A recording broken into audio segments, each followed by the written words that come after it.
कढ़ी चावल बांटने वाली चुड़ैल। जौनपुर नाम का एक गांव था जहां मई जून की दोपहरी में भयानक लू चला करती थी।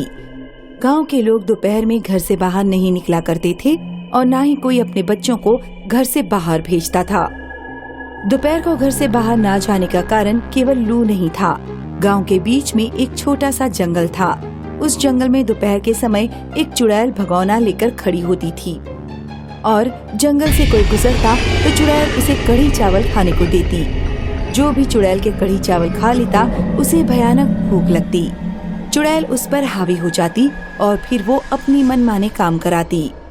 गांव में सुमन नाम की एक लड़की अपनी भाभी और भैया के साथ रहती थी। सुमन को जब भी घर के कामों से फुर्सत मिलती तो वो अपने पड़ोस में रहने वाली मीना के घर पहुंच जाती और बातें करने लगती। आज जब दोपहर में 2 बजे सुमन घर लौटी तो उसकी भाभी उसे डांटने लगी। सुमन, तुमसे कितनी बार मना किया है कि दिन दोपहरी घर से बाहर मत जाया करो। तुम्हें पता नहीं क्या, यादव जी की लड़की को चुड़ैल ने कढ़ी चावल खिला दिए थे। तब से उसके घर में रोजाना कुछ न कुछ अजीब हो रहा है। कभी कोई जानवर मरा मिलता है तो कभी कोई पक्षी। रात में अजीब आवाजें सुनाई देती हैं। अब उनकी लड़की इंसान का खून पीने की मांग कर रही है, इसलिए धोखे से भी दोपहर में घर के बाहर ना जाया करो। भाभी, मैं इतनी पागल थोड़ी हूँ कि चुड़ैल मुझे अपनी कढ़ी चावल खिलाएगी और मैं खा लूंगी। मेरे अंदर भी तो बुद्धि है या नहीं। चुड़ैल के कढ़ी चावलों में से एक अजीब सी खुशबू आती है। खुशबू को सूंघकर इंसान को तेजी से भूख लगती है और वो कुछ भी खाने के लिए पागल हो जाता है, यहाँ तक कि इंसान का मांस भी। इसलिए कह रही हूँ, दोपहर में घर से बाहर मत जाना। सुमन बड़ी हो रही थी और उसे बिल्कुल पसंद नहीं था कि उसकी भाभी कहीं आने जाने के लिए उसे रोके या टोके। सुमन की सहेली मीना की शादी तय हो चुकी थी। मीना को हल्दी लगने वाले दिन सुमन सुबह ही घर से चली गई। दोपहर में जब वो अपने घर लौट रही थी तो उसे गांव में कहीं दूर से आइसक्रीम वाले की आवाज सुनाई दी। बड़ी तेज भूख लग रही है। सुमन के पास 5 रुपए थे। वो आवाज का पीछा करते करते गांव के बीच में जंगल के पास पहुंच गई। भयानक लू चल रही थी और दोपहर में दूर दूर तक कोई नहीं था। यह आइसक्रीम वाला कहाँ चला गया? तभी सुमन की नाक में किसी स्वादिष्ट पकवान की महक आई। सुमन उस महक के साथ खींचती चली गई। चुड़ैल कढ़ी चावल का भगोना लिए तैयार खड़ी थी। बोल छोरी, तुझे भूख लग रही है क्या? हाँ, मुझे बहुत तेज भूख लग रही है। कुछ भी खाने को हो तो दे दो। ले, मेरे कढ़ी चावल खा। इतने स्वादिष्ट कढ़ी चावल तूने अपनी जिंदगी में कभी नहीं खाए होंगे। सुमन ने चुड़ैल के कढ़ी चावल खाने शुरू कर दिए। चुड़ैल उसकी थाली में कढ़ी चावल परोसती गई और सुमन उन्हें खाती गई। जब सुमन का पेट भर गया तब चुड़ैल सुमन के शरीर में प्रवेश कर गई। सुमन घर पहुंची तो उसकी भाभी उसका इंतजार कर रही थी। मीना के घर से अब आने का समय मिला है तुझे सुमन। तुम अपना मुंह बंद रखो। इतनी कड़क आवाज सुनकर सुमन की भाभी को बहुत अजीब लगा। शाम को जब सुमन के भैया घर वापस लौटे तो भाभी ने उन्हें सारी बात नहीं बताई। अब वो बड़ी हो गई है तो उसे घर के बाहर जाने पर हमेशा टोका मत करो। बड़ी हो गई है तो क्या हुआ? माँ की तरह पाला है मैंने उसे। मैं उसके भले के लिए ही तो कहती हूँ। मैं समझता हूँ तुम उसके भले के लिए कहती हो, लेकिन बड़े बच्चों को आजादी चाहिए होती है। रात में भाभी और भैया की अचानक नींद खुल गई। उनकी छत से अजीब आवाजें आ रही थी, जैसे उनकी छत पर कोई कुछ ठोक रहा हो। भैया और भाभी ने सुमन की चारपाई की तरफ देखा। सुमन अपनी चारपाई पर नहीं थी। निर्मला, जरा छत पर तो जाना। क्या सुमन छत पर कुछ ठोक रही है? भाभी छत पर पहुंची तो भाभी का मुंह सूख गया। पूरी छत पर मरे हुए चमगादड़ और उनका खून फैला हुआ था। सुमन चमगादड़ खाने में लगी हुई थी। छी छी सुमन, ये क्या कर रही हो? इतने चमगादड़ तुम कहाँ से ले आई सुमन? बहुत भूख लग रही है, तुझे भी खाऊंगी। सुमन ने भाभी का गला पकड़ लिया। भाभी ने तेजी से सुमन का हाथ झटका और सीधे नीचे भागी। छत पर चलकर जरा देखना तो, सुमन को क्या हो गया है? सुमन के भाई ऊपर पहुंचे और जबरदस्ती सुमन को खींचकर नीचे लेकर आए। मुझे छोड़ दो, मुझे बहुत भूख लग रही है। लगता है इसने चुड़ैल के कढ़ी चावल खा लिए हैं, तभी इसे इतनी ज्यादा भूख लग रही है।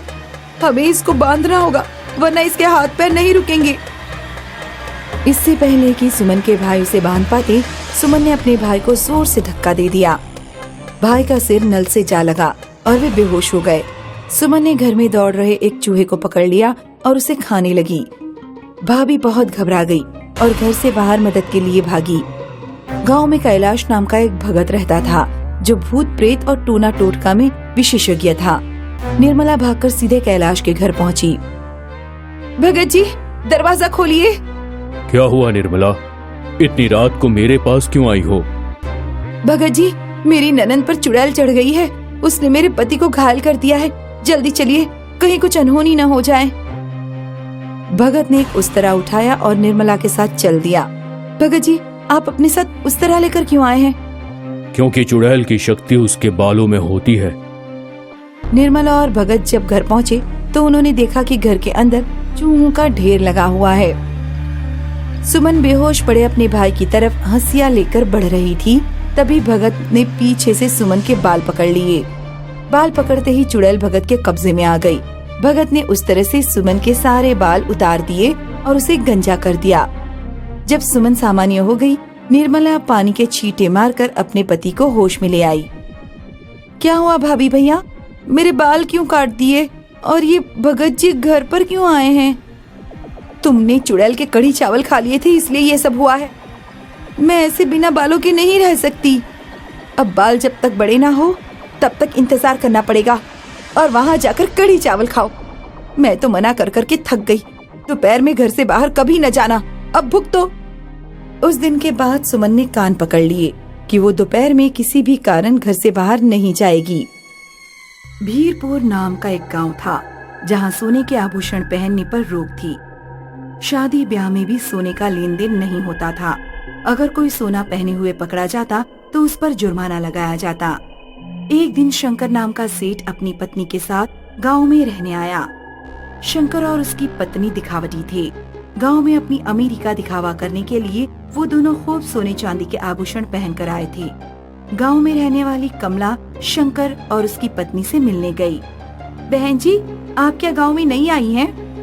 हाँ, हमने वो बड़ा वाला घर खरीदा है। मेरे पति 200 बीघा जमीन के मालिक हैं। हमारे पास 4 दर्जन भैंसे हैं और कपड़ों का कारोबार भी है। तुम हमारे सोने के आभूषण देखकर समझ ही गई होगी। सोना पहनना हमारे लिए आम बात है। हम तो खाना भी सोने के बर्तनों में ही खाते हैं। बहन जी, आप कितनी भी अमीर हो, लेकिन इस गांव में सोना पहनने पर रोक है। बेहतर होगा आप और आपके पति सोने के सारे आभूषण उतार दें, वरना गांव के प्रधान के आदमी आ जाएंगे और आपके ऊपर जुर्माना लगाएंगे। ये तो बहुत अजीब गांव है। भला यहाँ पर सोने पहनने पर रोक क्यों है? इस गांव में सोने के आभूषण बांटने वाली एक चुड़ैल आती है। अगर कोई चुड़ैल का दिया गहना पहन ले तो वो भयानक हत्यारा बन जाता है। 4 साल पहले रूपा नाम की एक औरत ने चुड़ैल का दिया हार पहन लिया था। रूपा ने अपने 7 परिवार के सदस्यों की हत्या कर दी थी और फिर खुद को फांसी लगा ली। आप जल्द से जल्द अपने आभूषण उतार दें। इतना कहकर कमला अपने घर चली गई। रात में जब सोना बांटने वाली चुड़ैल आई तो शंकर और उसकी पत्नी ने खिड़की से चुड़ैल को झांक कर देखा। चुड़ैल हाथ में सोने के आभूषण लिए लोगों के घरों का दरवाजा खटखटा रही थी। क्या आपको सोना चाहिए? घर के अंदर से चुड़ैल को कह दिया जाता कि हमें सोने के आभूषण नहीं चाहिए और तब चुड़ैल घर से चली जाती। क्या आपको सोना चाहिए? हमें सोना नहीं चाहिए। चुड़ैल जब चली गई तो शंकर ने अपनी पत्नी से कहा, मैं सोचता हूँ अगर ये सोना बांटने वाली चुड़ैल हमारे कब्जे में आ जाए तो हमें रोज सोने के गहने मिलेंगे, वो भी बिल्कुल फ्री। लेकिन चुड़ैल हमारे कब्जे में कैसे आएगी? तारापुर में रहने वाले मेरे दोस्त धर्मेंद्र के पापा बहुत पहुँचे हुए तांत्रिक हैं। वे जरूर इस चुड़ैल को वश में करने का उपाय बताएंगे। शंकर तांत्रिक के पास गया।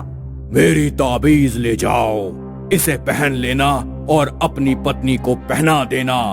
ताबीज पहनने के बाद चुड़ैल का सोना पहनने पर तुम्हारे ऊपर कोई प्रभाव नहीं पड़ेगा, लेकिन याद रखना ताबीज उतार कर कोई दूसरा गहना मत पहनना। शंकर ताबीज अपने घर ले आया। उसने और उसकी पत्नी ने ताबीज पहन लिया। रात में चुड़ैल गांव में आई। गांव के बाकी घरों से होते हुए वो शंकर के दरवाजे पर पहुंची। क्या आप मेरा सोना लेंगे? शंकर ने तुरंत दरवाजा खोल दिया। हाँ, हमें सोना चाहिए। हमारे घर में 2 लोग हैं, तो 2 सोने के गहने दे दो। चुड़ैल शंकर को सोने की अंगूठी और उसकी पत्नी के लिए सोने का हार देकर चली गई। शंकर और उसकी पत्नी बहुत खुश हुए। अब वे हर रात चुड़ैल से सोना लेने लगे। सब कुछ ठीक ठाक चलता रहा। और शंकर के घर में कुछ भी बुरा नहीं हुआ।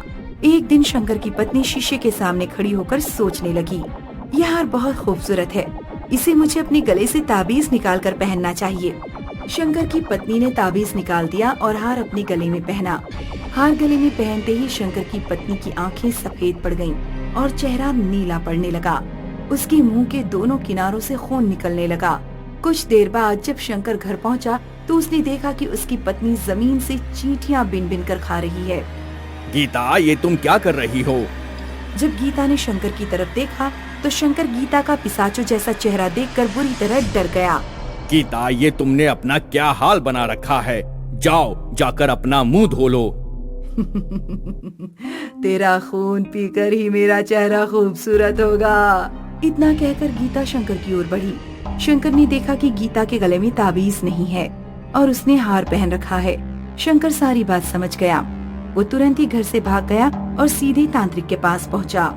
चाचा, मेरी पत्नी चुड़ैल के कब्जे में आ गई है। उसने ताबीज उतार कर चुड़ैल का गहना पहन लिया। मेरी पत्नी की जान बचा लीजिए चाचा, वरना वो तो मुझे मारेगी ही और खुद भी मर जाएगी। तुम्हारी पत्नी को बचाने का एक ही तरीका है, चुड़ैल की मौत। चुड़ैल के मरने के बाद ही तुम्हारी पत्नी उसके प्रभाव से छूट पाएगी। तांत्रिक और शंकर जब तक गांव में पहुंचे तब तक शंकर की पत्नी 2 आदमियों की जान ले चुकी थी। गांव के सारे लोग डर के मारे अपने अपने घरों में बंद हो गए थे। तांत्रिक ने शंकर के कान में पूरा प्लान बताया। रात में रोजाना की तरह चुड़ैल शंकर के घर सोना लेकर आई। आज मैं बेशकीमती सोने की चूड़ियाँ लेकर आई हूँ। चुड़ैल ने जब शंकर को सोने की चूड़ियाँ दी तो शंकर ने कस के चुड़ैल के हाथ पकड़ लिए। ये क्या कर रहे हो? मेरे हाथ छोड़ो। मैं तुम्हारे हाथों से अपने हाथों में चूड़ियाँ पहनना चाहता हूँ, क्योंकि तुम्हारे हाथ बहुत ही खूबसूरत हैं। बकवास बंद करो, मेरे हाथ छोड़ो। शंकर चुड़ैल के हाथ पकड़ रहा था, तभी तांत्रिक ने पीछे से आकर चुड़ैल के गले में अपना ताबीज बांध दिया। ताबीज चुड़ैल के गले में बंधते ही चुड़ैल जलकर भस्म होने लगी। चुड़ैल के पूरी तरह मरते ही शंकर की पत्नी ठीक हो गई। उस दिन के बाद से शंकर और शंकर की पत्नी ने सोने चांदी के आभूषण पहनना बंद कर दिया और अपनी अमीरी का दिखावा करना भी।